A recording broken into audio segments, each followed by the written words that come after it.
Greetings, my fellow freedom lovers, sovereign thinkers. Thank you for tuning in to LO3 Podcast. My name is Craig, transmitting from the beautiful swampy mangroves of South Florida.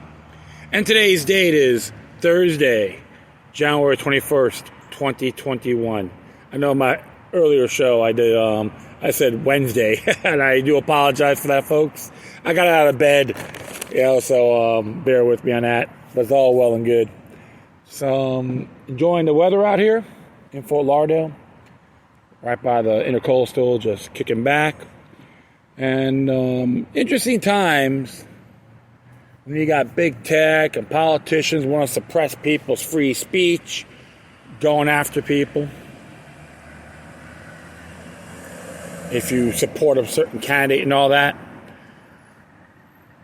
It's very chilling. It doesn't matter what your political views are. Because we all have one thing in common. It's our Bill of Rights culture. It's in jeopardy. They want to try to make it that way, using fear, control, tell you what you can say or not, enslave you with digital shackles and chains. So I was thought about this, and I recall an interesting case that happened in the 80s. Almost a little under 40 years ago, I would say. Yeah, under 40 years ago, I would say that. It was a case of Larry Flynt versus Falwell. Jerry Falwell, the late Jerry Falwell. And I remember watching the news and all that time, and even see the movie The People versus Larry Flynt too, as well. Woody Harrelson did a good job, even though maybe a few trimmings here and there, but the main objective was about free speech. You can say whatever you want about Mr. Flynt, but when it came to free speech, he knew how to deliver. I always admired him for that. And even with these cases, he had a challenge. So I want to talk about this for sure. Let you folks know. We always got to beware of being in a road to despotism when it comes to your natural rights. It is under famoustrials.com. Famous-trials.com. The Jerry Falwell, Larry Flynt trial and account. And who wrote this? Well, I'm going to find out right now. I don't know who wrote it. Doesn't really say, but that's okay. But I'll definitely leave it on my footnotes. It starts here. Asked about his first sexual experience by an interviewer. Reverend Jerry Falwell said, I never really expect to make it with mom. But then after he showed all the other guys in town such a good time, I thought, what the hell? Falwell went on to describe a Campari-fueled sexual encounter with his mother in an outhouse near Lynchburg, Virginia. Neither the incestuous sex nor the interview ever happened, of course. They sprang from the imagination of parody writer for Hustler magazine when the Campari parody ad appeared in the November 1983 issue of Hustler. The founder of the politically engaged organization Moral Majority sued, alleging defamation and intentional infliction of emotional distress. The trial and appeals that followed would provide great theater, produce a landmark Supreme Court ruling on the First Amendment, and eventually led to one of the most unlikely of friendships. Shortly after his discharge from the Navy at age 22, Larry Flynt launched a career in the adult entertainment business that would, within just over a decade, make him one of the nation's best-known pornographers. When recession pushed his string of the Ohio-based strip club toward bankruptcy in 1974, Flynt turned what had been a black and white newsletter called the Hustler newsletter. In the most sexually explicit magazine in the United States, the publication's August 1975 issue of nude photos of Jackie Kennedy Onassis brought attention and dramatically increased sales for Hustler. Obscenity trials soon followed, including one in Georgia where Flynt was shot and paralyzed by a white supremacist outraged by photos in Hustler showing an interracial couple. As other people said, there's a claim that he actually admitted that before the shooter passed. Continue on here. Flynt's growing pornography empire also attracted criticism from many religious leaders, including the Reverend Jerry Falwell. Falwell co-founded the socially conservative and politically active Moral Majority in 1979, an organization that was credited with helping to elect Ronald Reagan the next year. Falwell promoted an anti-abortion, anti-gay, pro-Israel agenda. He was especially outspoken in his criticism of pornography, which he claimed threatened the moral health of the country. In August 1983, Flynt and a group of editors and lawyers met in the conference room of Larry Flynt Publications in Los Angeles.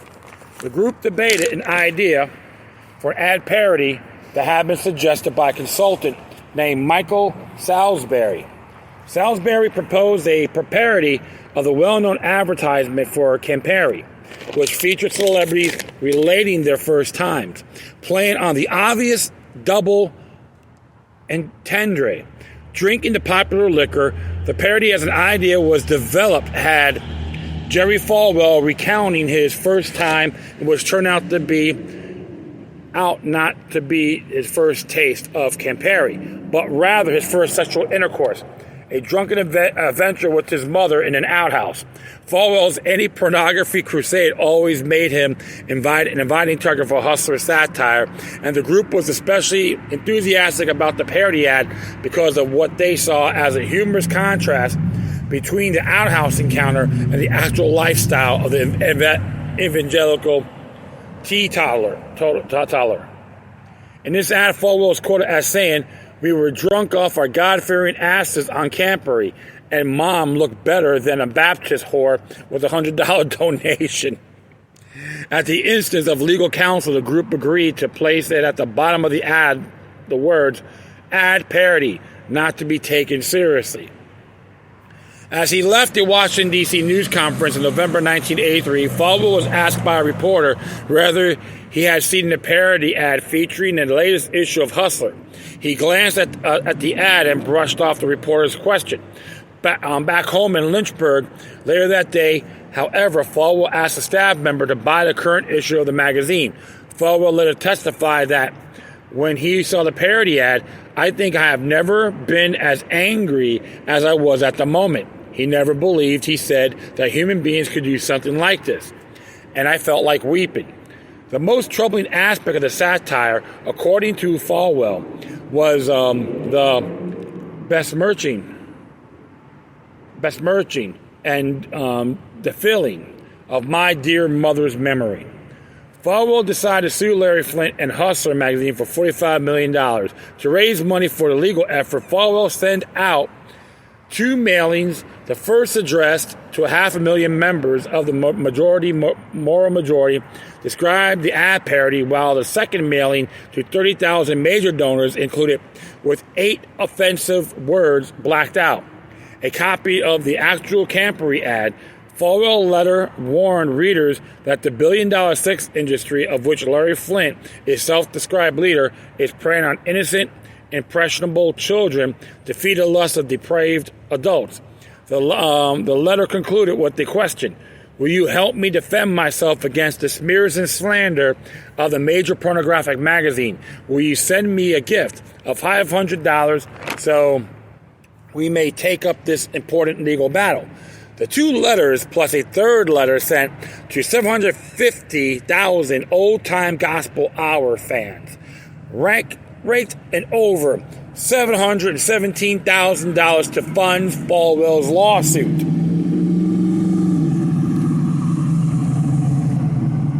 Flynt countered attack in 2 ways. First, he filed a copyright infringement lawsuit against Falwell for republishing Hustler's Campari ad without permission. The suit was later dismissed by a federal district court in California on the grounds that Falwell use fell within the fair use exception under the copyright. Second, to add fuel to the fire, Flynt ran the Camporee parody ad again, this time in Hustler's March 1984 issue. Falwell chose Norman Roy Grutman, a flamboyant New York attorney who had previously successfully defended Penthouse magazine against another lawsuit brought by Falwell. Interesting. To represent him in the suit against Flynt, Grutman's gloves-off style of litigating struck Falwell as just what was needed in a suit against someone he considered a world-class scumbag. Grutman's complaint filed in federal court, the Falwell-friendly Western District of Virginia, alleged 3 grounds for recovery. 1, the defendants used Falwell's name and likeness for commercial purposes without consent. 2, the defendants defamed Falwell by falsely accusing him of committing incest with his mother. And 3, the defendants intentionally inflicted emotional distress on Falwell through their malicious and outrageous publication of the parody ad. Trial of the case would take place before Chief Judge James Turk. Alan Isaacman, a Harvard-trained lawyer with a disarming Huck Finn goes to law school quality about him, took control of the defense. The lawyers for the 2 parties did not exactly hit it off. In his book, Lawyers and Thieves, Roy Grutman described Isaacman as a fretted-faced attorney with a shark-skinned wardrobe who sunk to the level of his client. Isaacman's basic strategy was to present the parody ad as nothing more than a simple joke. Of course, to many people, it seemed it was not clear why it was a joke. What's so funny about incest anyway? The answer, as Isaacman developed this theme, was that the juxtaposition of a great evangelist with the image of a drunken encounter in an outhouse was obviously farcical and was intended above all to make a significant political statement about Falwell's alleged hypocrisy. A memorable deposition. Grutman's pre-trial deposition of Flynt took place in the room at a federal prison in North Carolina where the pornographer was temporarily residing as a result of contempt of court conviction. It came to a low point in Flynt's life. He was paralyzed, depressed, bearded, and unkempt. Suffering from painful bed sores and on numerous medications, Flynt was wearing blue pajamas and handcuffed to his hospital gurney as he rolled in for his deposition. What followed ranks as perhaps the most bizarre, vulgar, and self-destructive deposition in legal history. It began with Flynt claiming or pretending to receive radio signals. Flynt interrupted a question from Grutman to transmit a message to an unseen friend over his imaginary radio. Bravo November. Bravo Whiskey 11 Bravo. They know what that means, Bob. Can you give me an ETA on it? Answers damaging to the defense came into rapid succession, and Isaacman seemed powerless to stop them. As Flynt responded to Grutman's questions, even when his attorney said, "I instruct the witness not to answer that," at more than one point, telling his attorney to shut up. Flynt seemed eager to take responsibility for the decision to place the parody ad. "Everything that has ever went in Hustler should have had my approval, and anything that went in and that did not, the son of a bitch is either dead, got his shit kicked out of him, or dead." I'm just give me the language. I'm just reading it as it goes, as I go along. So, as Grutman, whether he had any information that Reverend Falwell ever committed incest with his mother, Flynt first claimed that the report came from Captain Joe Sivley of the Bureau of Prisons, and later stated that he had an affidavit signed by 3 people from Lynchburg who witnessed the encounter from a nearby house. He freely admitted that he ran the ad to settle a score with Falwell for his criticism of his private life, and said he included the small disclaimer at the bottom only at the instance of his in-house lawyer, David Kahn, who Flynt identified only as that asshole sitting over there. His goal was to assassinate Falwell's integrity. Flynt claimed the actual content of the ad was a collaborative effort that included the help, among others, of Billy Idol, Yoko Ono, Ted Nugent, and Jimmy Carter. Asked by Grutman what he said in aversion to organized religion, Flynt replied, "You better bet your sweet ass I do. Does that go for the Bible too? Goddamn right I do." Flynt launched into his philosophy of pornography and argued that he had been waging an unappreciated and secret war against child pornography and child molesters. What we got to stop doing is we got to stop fucking with the kids, he said in a serious tone. When you mess with the kids, we got a special place for you down here at The Rock, Flynt said. Efforts to combat child monsters would be aided if Falwell was kept off the air. Give him a pack of seed corn and seed him and send him to Israel and let him tell them what thou hast said. The disposition deteriorated ended with a string of venomous attacks by Flynt on Grutman and his client. Flynt warned Grutman, "You're all going to be on your knees before we finish here." He alleged that Falwell had been behind the assassination attempt on him in Georgia and issued a final threat. "I'm no longer settling for psychological pain. You and Mr. Falwell and the rest of the Falwellians have to crawl back to New Orleans because I'm the real one." Alan Isaacman focused as the opening of the trial in Virginia loomed was to get Flynt off-the-wall deposition thrown out.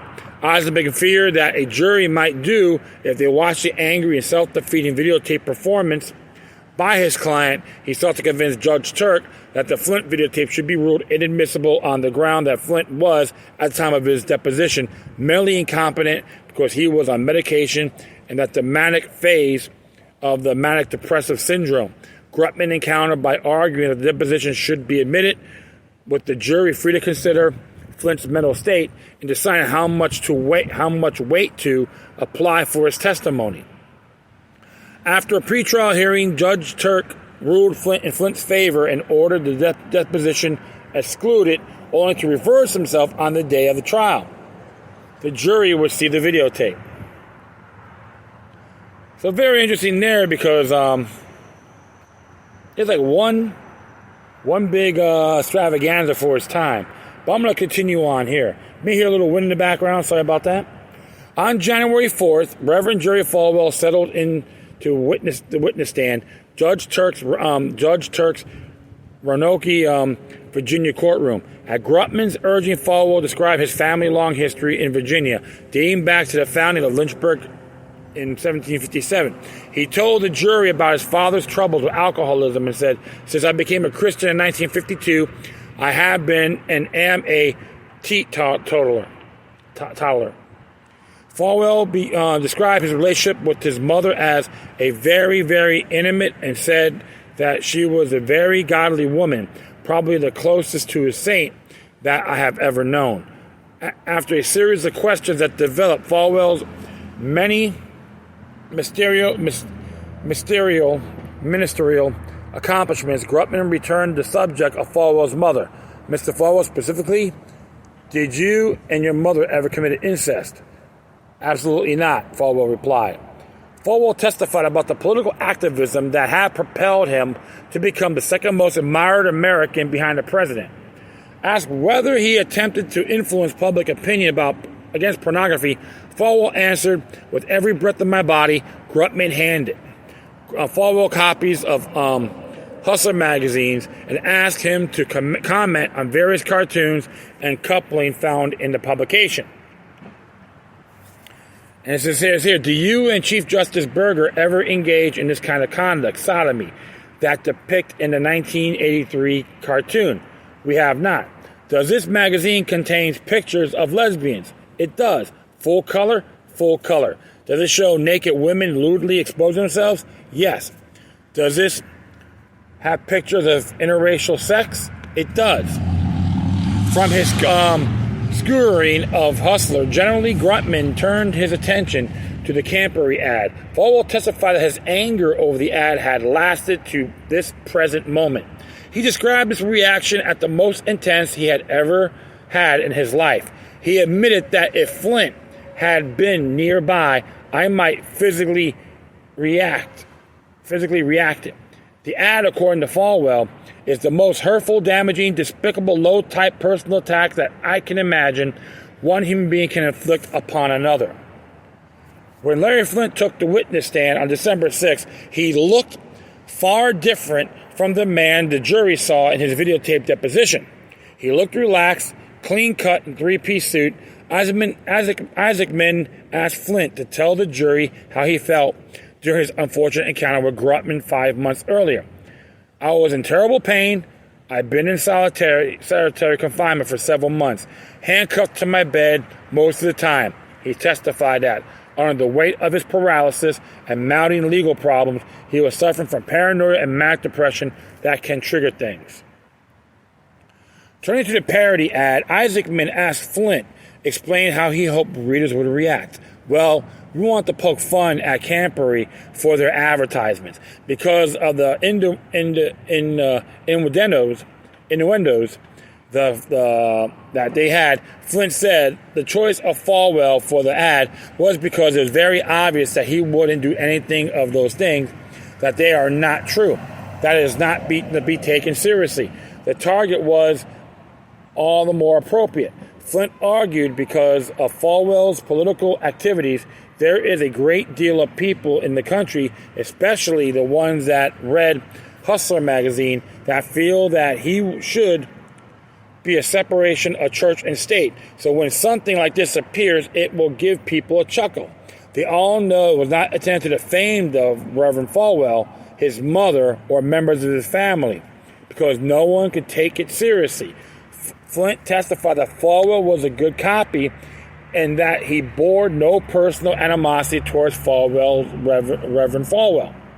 In his cross-examination, Grutman began asking, is this the Larry Flynt we are seeing here today in court, the real Larry Flynt, or is the real Larry Flynt the one we saw on the television screen in your June 15th deposition? Flynt answered calmly, I am more myself today than I was then. And the reason why I didn't use any obscenities in my testimony is I see no reason to offend this jury here. Grutman's research had turned up a despicable statement in Flynt's past, and the attorney wanted the jury to know about it. The better to want to punish him with a hefty award of damages. In 1975, you gave an interview in which you said, I like to lay beneath a glass coffee table, and Eisman leaped into his feet with an objection, but Grutman continued to shout over him. And watch this girl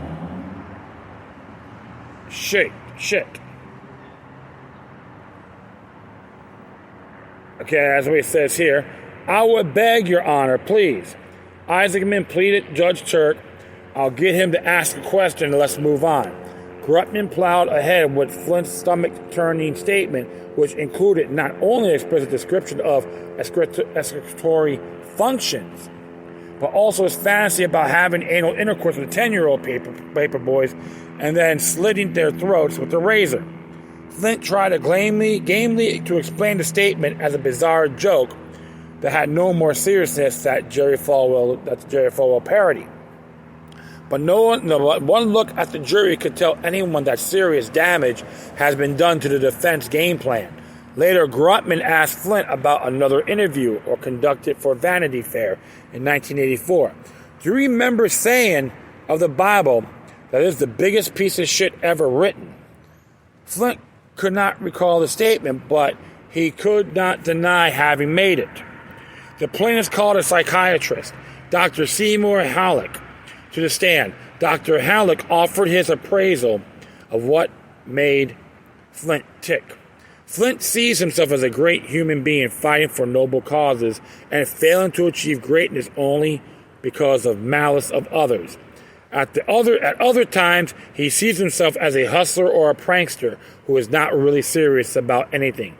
The most basic psychological characteristic of Mr. Flynt, is that he thrives on attention and being in the limelight. The world of plots and counterplots he created with himself as a central figure is a world in which he cannot be ignored. The jury heard from other witnesses. They listened to witnesses such as conservative U.S. Senator Jesse Helms vouched for a good character of Jerry Falwell. I'll stop here at the moment. There's some interesting controversies about the late Jesse Helms. I read some books. There was a claim he was involved had knowledge of the airplanes, Korean Airlines going to Japan. They got shot down by Russia, supposedly. And Larry McDonald was in that plane. It was President John Bush at the time. Something to think about. So I'll leave it at that. An advertising agent for Campari testified that his company had nothing to do with the parody ad and was very upset by it. A moral majority executive confirmed that Falwell was seriously distressed when he first saw the parody ad. A doctor who treated Flynt testified that he was a manic and heavily medicated at the time of his deposition. Still, in the end, the trial was largely a two-man show: evangelist Jerry Falwell versus pornographer Larry Flynt. Grutman told the jury in his closing argument that the eyes of the country are on Roanoke. The jury had a chance to stand up for decency and civility. Grutman warned against letting loose chaos and anarchy. Are you? Grutman asked, going to turn America into the Planet of the Apes? On December 8th, Judge Turk instructed the jury on liable and intentional infliction of emotional distress claims. He threw out the appropriation claim on the grounds that Falwell's name and likeness have not been used to promote a commercial product. Judge Turk told jurors that for there to be a defamation, the defendant must have made false statements about the plaintiff. There were reasonable, understood as real facts. The intentional infliction of emotional distress claims, on the other hand, required no such believability. It was enough if the defendant intended to inflict distress on the plaintiff and that his expression was outside accepted bounds of decency. A jury of 8 women and 4 men returned with their verdict later that day. The jury concluded that the parody ad could not be understood as factual, and thus Falwell's libel claim failed. The jury did, however, decide that Larry Flynt and Hustler magazine intended to inflict cause of Falwell emotional harm and did so in a way that offended decency. The jury awarded Falwell $100,000 in compensatory damages and $100,000 in punitive damages. The judge, given the judge's instructions, any other verdict would have been a surprise. But very interesting this. So it was like, a nice little battle. They've been going on with that. So he didn't get all the big money he wanted. The $54 million, I believe it was. Yeah, I think it was $54 million. So he just tried to get that, and it really just took a big chunk of what happened here. So that's very intriguing. $45 million, excuse me. So we'll keep on going down here. So the whole thing with that case, so the whole message was sent on their behalf. The jury's always been the most powerful person in these cases, whether it's criminal or civil. Okay, that's a fact. I've been on jury duty. I know how it is. On the Supreme Court, initial appeal rounds went to Falwell. A 3-judge panel of the Fourth Circuit Court of Appeals based in Richmond unanimously upheld the jury's damage award. The court relied heavily on Flynt's testimony that he intended, through his ad parody, to assassinate Falwell's character. The full appeals court turned down a request for rehearing en banc on a vote of 6-5. Judge J. Harvey Wilkinson, a suspected conservative jurist, wrote a dissent from the decision not to rehear the case, in which he warned that the president may stifle political satire, which tears down facades, deflates stuffed shirts, and unmasks hypocrisy. Flynt's attorney, Alan Isaacman, and David Carson filed a petition for certiorari in the United States Supreme Court after some initial reluctance caused by the distasteful nature of the publication and parody ad. Institutions and organizations supporting a free press came to Hustler's aid in the form of amnesty briefs. Among the groups sending arguments to the Supreme Court were the Richmond Times, Reporters Committee for Free Press, and the Association of American Editorial Cartoonists. On March 20th, 1987, the court announced that it would hear the arguments in the Hustler magazine versus Jerry Falwell. Free speech supporters saw the case as an opportunity for the Supreme Court to expand upon its assertion of fact, not protected if false, damaging to another's reputation, and made it recklessly expression of opinion, protected speech distinction. On the cold morning of December 2nd, 1987, spectators began lining up outside the Supreme Court building. Jerry Falwell and his wife took the seat in front row of the spectator section of the full courtroom. 10 minutes before arguments were scheduled to begin, Larry Flynt rode in through a side entrance. 8 justices, 1 seat was vacant at the time, took their seats at the bench. Chief Justice Rehnquist nodded to Isaacman, standing behind the podium, and announced, "Mr. Isaacman, you may proceed whenever you're ready." Over the next half hour of oral argument, Attorney Isaacman deftly handed a steady stream of questions from the bench. Isaacman conceded that the state has an interest in protecting people from emotional distress. But he added, if Jerry Falwell can sue because he suffered emotional distress, anybody else who's in public life should be able to sue because they suffered emotional distress. And the standard that was used in this case, does it offend generally accepted standards of decency and morality? Is no standard at all. All it does is allow the punishment of unpopular speech. Ask where public interest and parody ad could possibly serve, responded. Hustler has every right to say that somebody who's out there campaigning against is saying don't read our magazine and we're poison on the minds of America, and don't engage in sex outside of wedlock, and don't drink alcohol. Hustler has every right to say that man is full of BS, and that's what the ad parody says. Norman Grutman followed Isaacman to the podium. Grutman opened his argument with the words, "Deliberate malicious character assassination is not protected by the First Amendment to the Constitution." He struggled with questions from justices about a clear line might be drawn between the Campery parody ad and other hard-hitting political cartoons and satire. Grutman suggested if a man sets out with a purpose of simply making a legitimate aesthetic, political or some other kind of comment about the person about whom he was writing or drawing, that is not an outrageous comment. Then there is no liability. Justice Scalia and several other justices appeared unconvinced. Scalia asked, "I don't know, maybe you haven't looked at the same political cartoons that I have, but some of them, in a long tradition of this, not just in this country, but back into English history. I mean, politicians depicted as horrible-looking breasts, and you talk about portraying someone as committing some immoral act. I would be very surprised if there were not a number of cartoons depicting one of the political figures as at least the piano player in a bordello."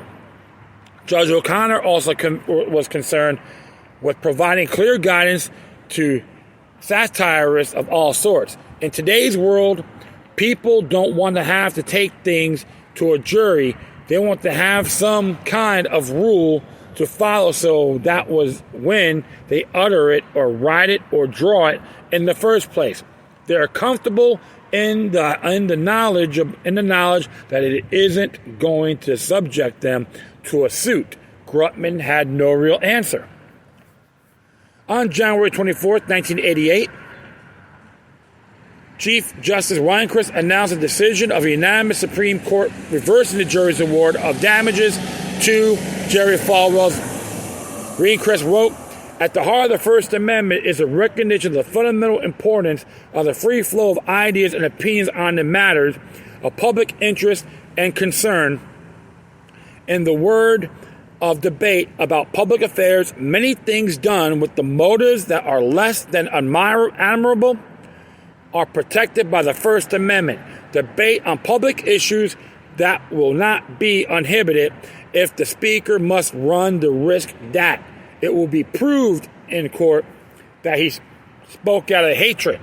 Thus, while such a bad motive may be deemed controlling for purposes of tort liability in other areas of the law, we think the First Amendment prohibits such a result in the area of public debate about public figures. Interesting there. So, Mr. Flynt won his case. Here's the epilogue. In January 1997, 13 years after the legal confrontation of Roanoke, Larry Flynt and Jerry Falwell appeared together on The Larry King Show. The conversation was unexpectedly civil, and shortly afterwards, Falwell paid a surprise visit to Flynt in his Beverly Hills office in an article shortly after Reverend Falwell's death in 2007. Flynt described a relationship that developed by the two old adversaries. Out of nowhere, my secretary buzzes me saying, "Jerry Falwell's here to see you." I was shocked, but I said, "Send him in." We talked for 2 hours with the latest issue of Hustler neatly stacked on my desk in front of him. He suggested that we go around the country debating, and I agreed. We went to colleges, debating moral issues and First Amendment issues, what's proper and what's not and why. In the years followed, and up until his death, he come to see me every time he was in California. We've had very interesting philosophical conversations. We exchanged personal Christmas cards. He showed me some pictures of his grandchildren. I was with him in Florida once he complained about his health and his weight. So I suggested that he go on a diet, and that had worked for me. My mother always told me that no matter how repugnant you find a person, when you meet them face to face, you will always find something them to like. Now, I agree. Everyone has their pros and cons, okay? That's how I look at the world. The more I got to know Falwell, the more I began to see that his public portrayals were caricatures of himself. There was a dichotomy between the real Falwell and the one he showed the public. He was definitely selling brimstone religion and would do anything to add another member to his mailing list. But in the end, I knew what he was selling, and he knew what I was selling, and we found a way to communicate. I'll never admire him for his views or his opinions. To this day, I'm not sure if his television embrace was meant to mend fences, to show himself to the public as a generous and forgiving preacher, or merely to make him uneasy. But the ultimate result was I never expected, and was just as shocking a turn to me as I was winning that famous Supreme Court case. We became friends. That was pretty cool. And there was an article on that too, some footnotes. You can check it out yourselves. It's a real good lesson to this. Free speech, like anything else in our Bill of Rights culture, is righteous, regardless of your race, color, creed, etc. We all have different viewpoints, which is okay. But screaming and yelling on top of somebody is unacceptable, unprofessional, and extremely juvenile. Many people I chat with, we have our disagreements, but we have great discussions, create dialogues, present facts. That's how you build relationships. Because one day you may have to stick together, side by side, because there's some bigger enemies out there that want to devour all of us. That's why an individual like myself always support my natural rights. First Amendment across the board. We have these rights naturally. Even defend your enemies' rights is just as essential. Whether if you agree with them or not, friend or foe, like I said, don't matter. I know I'm rambling. Forgive me on that, but it is vital. Because if you don't, we'll all be in the same sinking ship. What we're seeing right now with big tech, these synthetic, pathetic, these paper activist groups trying to tell us to shut up, to tell us how to think. The hell with them. They're nothing more than pathetic little minions that never pay their dues. They're the privileged kids. That's the truth. They want things handed to them. If you treat people with contempt, it will backfire on you when least expect it. But it's a great little history lesson. I had bring that to people to the attention about the Falwell versus Larry Flynt case. Because if we don't learn from the past, we're soon damned to repeat it. And that will be it. I'd like to thank everyone for listening, plus feel free to download and share us throughout your social media network. If you have any questions, comments, or anything interesting you want to check out, whatever you do, please send your correspondence to the quorum. Furthermore, I'll definitely leave the footnote of this article on my Spreaker page. And if you want to email me, you can hit me at lookyourlucknumbers03@protonmail.com. If you want to do a donation, you can hit me at paypal.me or cash.app/lookyourluck3. Support these colleges, and they got donations for this website. I encourage you to support them. Information was great, folks. And hey, always enjoy doing this. It's out of love. All right. Once again, thank you for your time. But always remember that demoniac resistance is healthy for the soul and can liberate humanity. Until next time, take care of yourselves. Keep on spreading the love. And may your guardian spirits be with you.